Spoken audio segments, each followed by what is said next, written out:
Uh, Good evening. This is a Devar Torah on Parshas Vayeitzei. This is a parsha of transition. Up to now, the previous parshas primarily dealt with Abraham and then Yitzchak.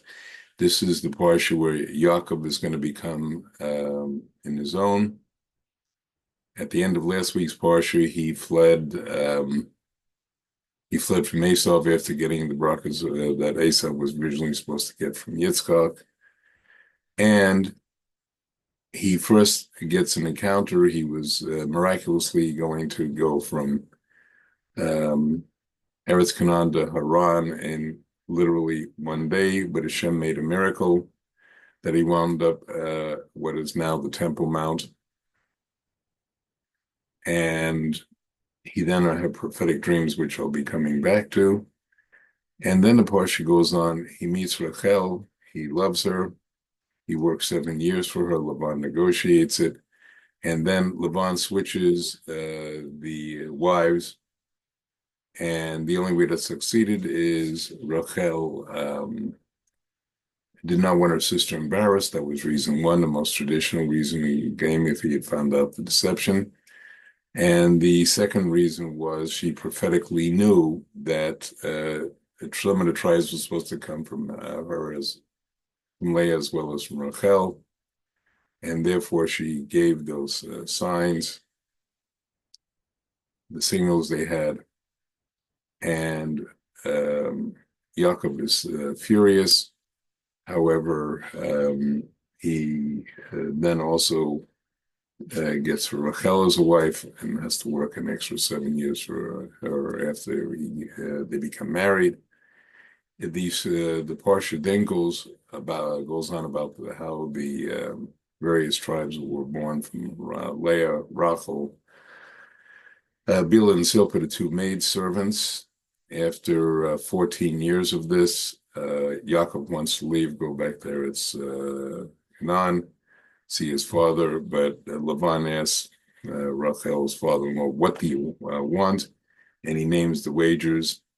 And Laban, being the trickster and cheater he is, keeps going, trying to change the terms. But Hashem miraculously transfers the sheep and the goats and other animals to Yaakov. Laban and his sons become very bitter against Yaakov. Yaakov flees, Laban pursues, and ultimately what happens is Hashem comes to Laban at night and says he can't say anything for the positive or negative against Yaakov. They eventually make a reluctant peace. Laban then says it goes to his returns to his place, which according to some sources means he starts making trouble between Esau and Yaakov, which we'll explain in next week's Devar Torah. In any event, what I would like to focus on now is the opening Pesukim, because there are many deep things in there. I'm only going to give one of many possible explanations, and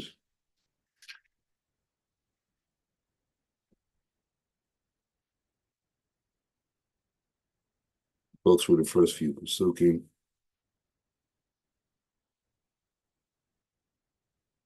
And it says,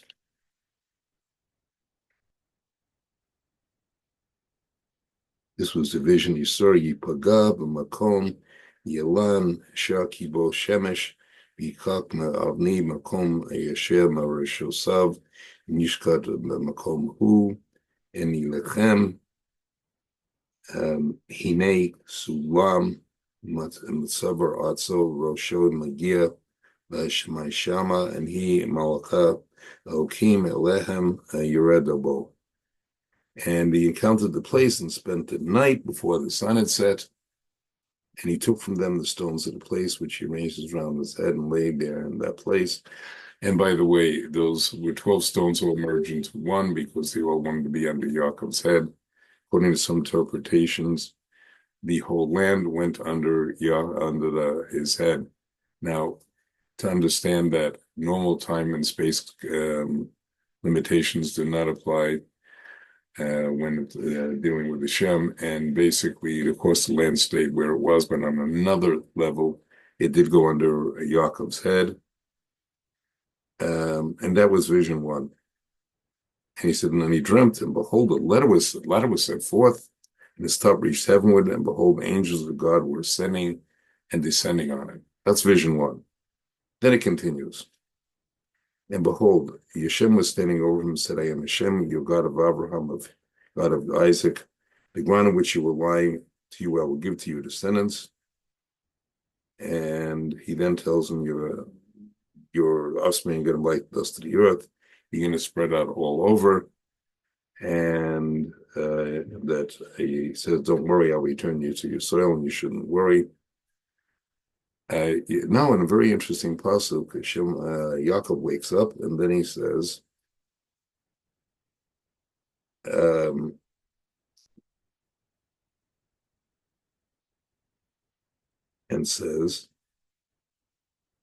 surely Hashem is in this place, and I did not know. What does that mean? I did not know. He just had visions. He sensed it was a very holy place. So what does it mean he did not know? That's one question. And Hashem told him, he realized it was the entranceway up to God, to heaven, and it's the place of tefillah, best place of tefillah, which we even see today at the Kotel, the wall around the Temple Mount. And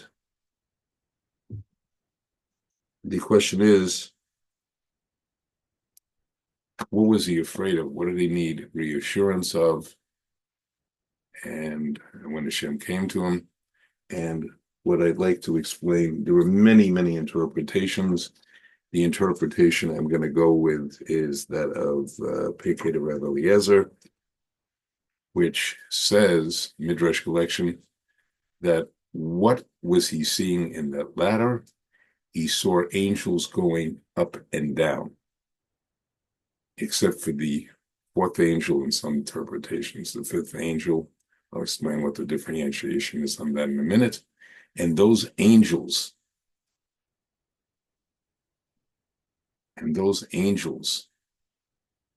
represent the four Galiot, the four exiles under which the Bnei Israel were going to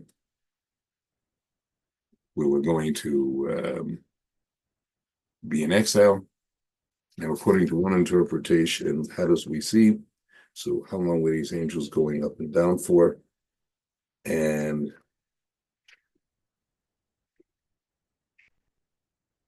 the angels represented the different number of years of the four kingdoms. Now, this is tied into what I spoke about, the breach between the parts of Abraham, when he also saw the four exiles.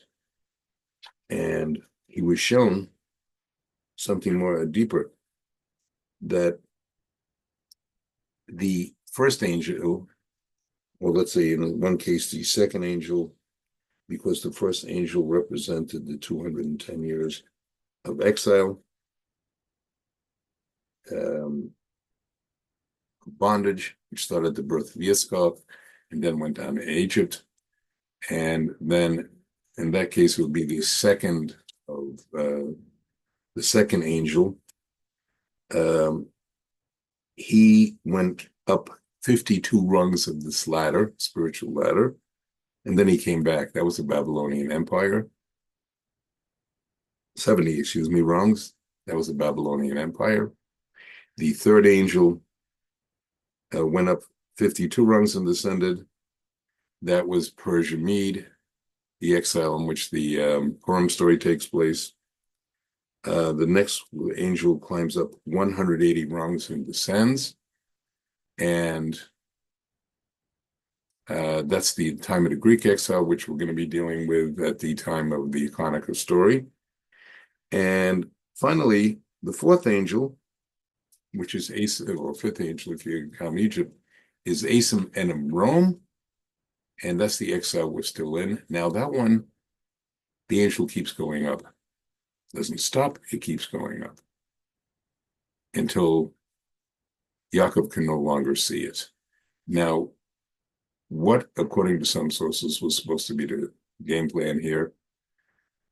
Yaakov was supposed to climb up and throw that angel down. It was an interactive prophecy, or if you want to call it a dream, but actually it's not a contradiction, because for everybody except Moshe Rabbeinu, a dream prophecy usually came in within dreams, or if not, it rendered somebody in a dreamlike state who received the prophecy. And if Yaakov had done that and thrown that angel down, which is Esau's angel, he would not have had to confront Esau later, and we would not have had to go into the 4 exiles. And it would have been a very dramatically different history. But he didn't, and that's why Hashem had to appear to him to explain, don't be afraid. In other words, I'm going to be there with you as you're going to Laban's house. I'm going to be there with you throughout history. And ultimately, there's going to be the redemption, the Man of Mashiach. That's all in this prophecy. This is all in this prophecy. Now, what does it mean that Yaakov did not know the place? Now, one explanation of that is, if he had known he received prophecy. Now, normally to receive prophecy, other than Moshe Rabbeinu, one had to prepare him or herself before they got the prophecy, purify themselves through certain other steps. Yaakov didn't. And because of that, he was miraculous that he got the prophecy at all. Otherwise, if he hadn't, he would have been able to prepare himself, and he probably could have gotten the prophecy awake. As I said, he would have been in a dreamlike state, but he wouldn't have been asleep. And he wouldn't have been asleep when Hashem came to give him prophecy. Now, going to the next pasuk that I said, he awoke and did not know it was a holy place. Now, what I want to explain is this is based on a commentary of Rav Shimshon Mashans, and it's telling us something very different. It's not that he didn't sense the holiness of the place, but here's what he didn't notice. On the throne of Hashem, higher world, the throne of Hashem, there's 4 images. There's an image of a angel. There's an image of a eagle. There's an image of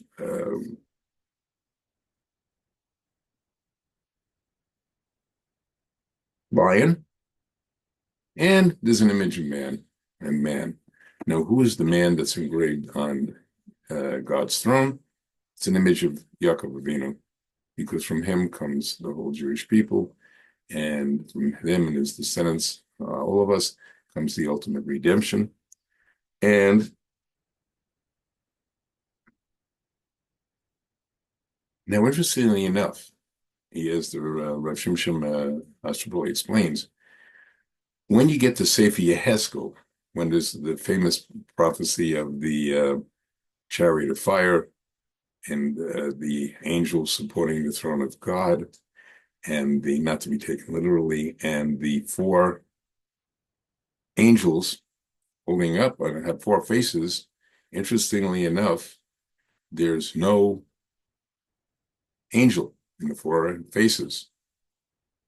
In its place is a shore, which is a much less spiritual level than an angel, a karov. Now,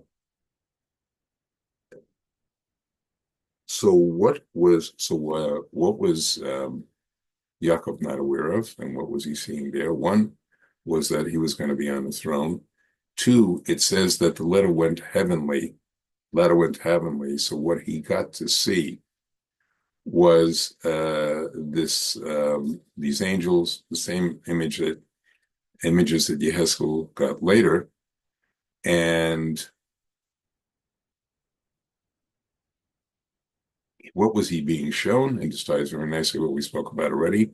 He was being shown the form of the chariot and excuse me, the form of the angels in the form of the throne, where the shore appeared instead of the angel to show the four exiles. And that is why